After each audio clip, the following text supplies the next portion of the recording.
აი ბატონო. რავალი ვარ, ოპერატორებო.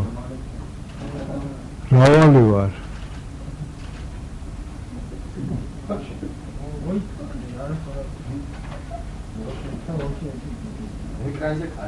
გაიხარეთ. მოკლედაც ვიტყვი ემას.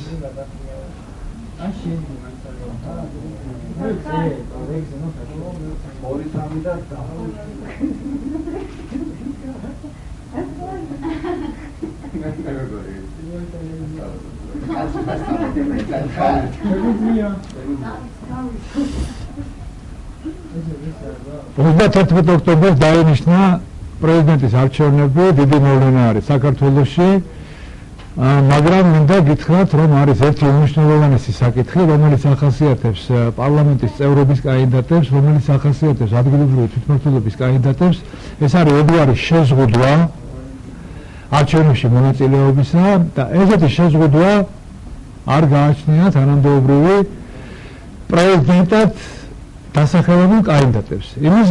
იმისათვის, რომ არჩევნები ჩატარდეს თავისუფალ გარემოში, იმისათვის, რომ არჩევნები ჩატარდეს სამართლიანად, დემოკრატიულად, მიგაჩნია თავისუფალ საქართველოს, რომ უნდა შეიცვალოს საარჩევნო კოდექსში დაემატოს მუხლი, სადაც განსაზღვრული იქნება თანამდებობრივი შეუთავსებლობა პრეზიდენტობის კანდიდატებისათვის. ამიტომ, როგორც ეს არის განსაზღვრული პარლამენტის წევრობის არჩევნებში 112 მუხლით საარჩევნო კოდექსში და როგორც ეს არის განსაზღვრული ადგილობრივი თვითმმართველობის წარმომადგენლობრივი ორგანოების არჩევნების შეზღუდვებში საკრებულოს წევრობისათვის და მერობის კანდიდატებისათვის, ეს არის საარჩევნო კოდექსის 156 მუხლი, ასევე 112 პრიმა მუხლი შემოგავს საარჩევნო კოდექსში, სადაც განსაზღვრული იქნება პრეზიდენტობის წევრების კანდიდატების შეზღუდვები.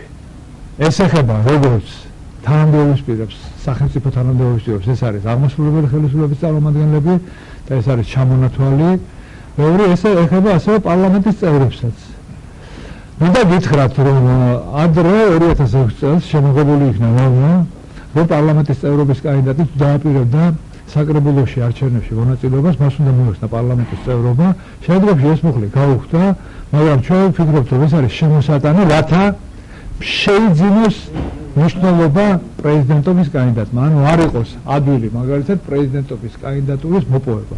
ამიტომ შევეგოთ ეს მუხლი, ამ წინააღმდეგობას ჩვენ სასწრაფოდ გადავაგზავნით პარლამენტში და მიგაჩნია, რომ პარლამენტის უმრავლესობაშიც არის მოსაზრება, რომ უნდა გადადგენ დაკავებული თანამდებობიდან აღმასრულებელი ხელისუფლების წარმომადგენლები, რომ სამართლიანად ჩატარდეს არჩევნები და ეს განცხადებაც რო არ იყოს ცარიელი, განსაკუთრებით მინდა თინდახინდაშვილის დიდი პატივისცემით მოუყვა, რომ მან სასწრაფოდ განაცხადა, რომ საჭიროა რომ გადადგეს აღმასრულებელი ხელისუფლების ხელმძღვანელი პირები პრეზიდენტობის კანდიდატობის შემთხვევაში და ეს გადაწყვეტილება, ეს ვულგარული ნათქვამი მოსახლეობისადმი გაითვალისწინოს თელმა უმრავლესობამ და შესაძლებელი არის ეს არ არის კონსტიტუციური ნორმა, ეს არის საარჩევნო კოდექსი, ორგანული კანონი და უმრავლესობას აქვს საშუალება თავისივე ძალებით ეს ცვლილება შეიტანა. რაღაც დაჭირდება სულ 2 კვირა და ამდენად ჩვენ საშუალება გვექნება, რომ 31 ოქტომბერს ჩავატაროთ საქართველოში პრეზიდენტის სამართლიანი და თავისუფალი არჩევნები. ამ ინიციატივით ჩვენ მიმართეთ საქართველოს პარლამენტს საკანონმდებლო წინააღმდეგობით.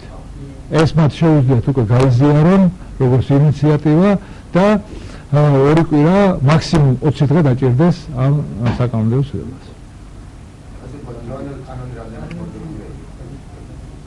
რა თქმა უნდა ეს მორგებული არის, ვიცით რომ ეს კანონმდებლობა იყო განსაზღვრული ნაციონალური მოძრაობისთვის, ეს კანონმდებლობა, როდესაც ის კონსტიტუცია, როდესაც იწერებოდა, ეს ითვალისწინებდა მხოლოდ იმას, რომ ნაციონალური მოძრაობას როგორ მოაწყობდა და სხვათა შორის ეს თუ არ შეიცვალა, მოაწყობს ყველა ხელისუფლებას. ამიტომ ის განცხადებები, ვერბალური განცხადებები, რომელიც წამოვიდა უმრავლესობის მხრიდან, საჭიროა გამყარდეს კანონმდებლობით, რომ ჩვენ არ გქონდეს თამაშის საშუალება, ანუ აცილების საშუალება პრეზიდენტობის კანდიდატებს.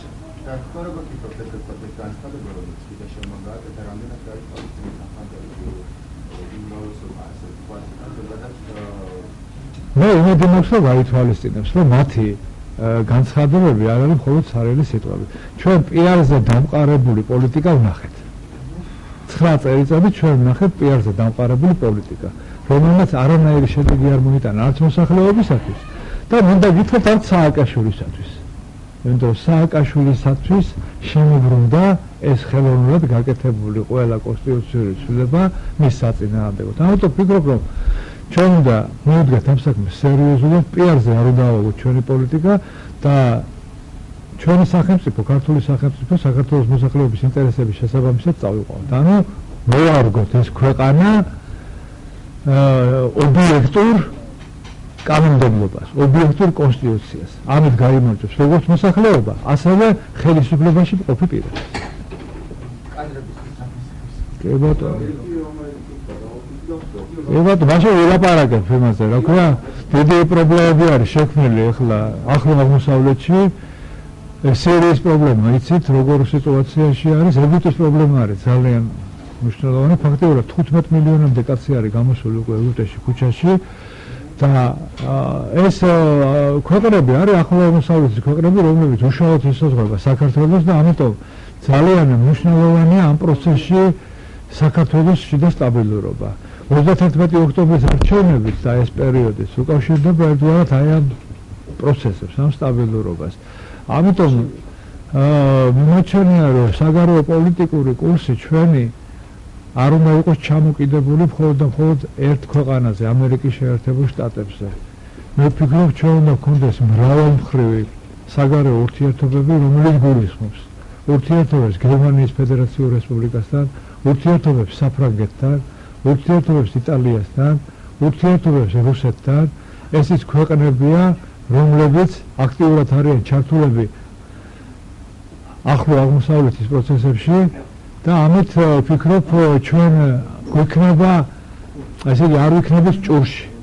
ამერიკასთან სამხედრო ურთიერთობები ჩვენ ვიმყოფებით ჭურში და თუ ჩვენ გავაფართოვებთ ჩვენ აი ამ ურთიერთობებს, ჩვენ ამომავთ ამ მდგომარეობამ, იმიტომ რომ ეგვიპტესთან სირიასთან მიმართებაში ნათელია მოქმედებს ამერიკის შეერთებული შტატები, მოქმედებს რუსეთი. ეგვიპტესთან დაკავშირებით ჯერჯერობით არ არის გარკვეული ვინ არის ჩართული აქ. მე ვფიქრობ, აქ ჩართულები იქნებიან როგორც საფრანგეთი, ასევე გერმანია და ამიტომ ამ პროცესებში ჩვენ ჭურიდან ამოსვლა ნიშნავს იმას, რომ შეიცვალოს საგარეო პოლიტიკური კურსი. ანუ არ ვიყოთ დამოკიდებული მხოლოდ და მხოლოდ ერთ სუბიექტ სახელმწიფოზე, ამერიკის შეერთებულ შტატებზე. დიდი მადლობა.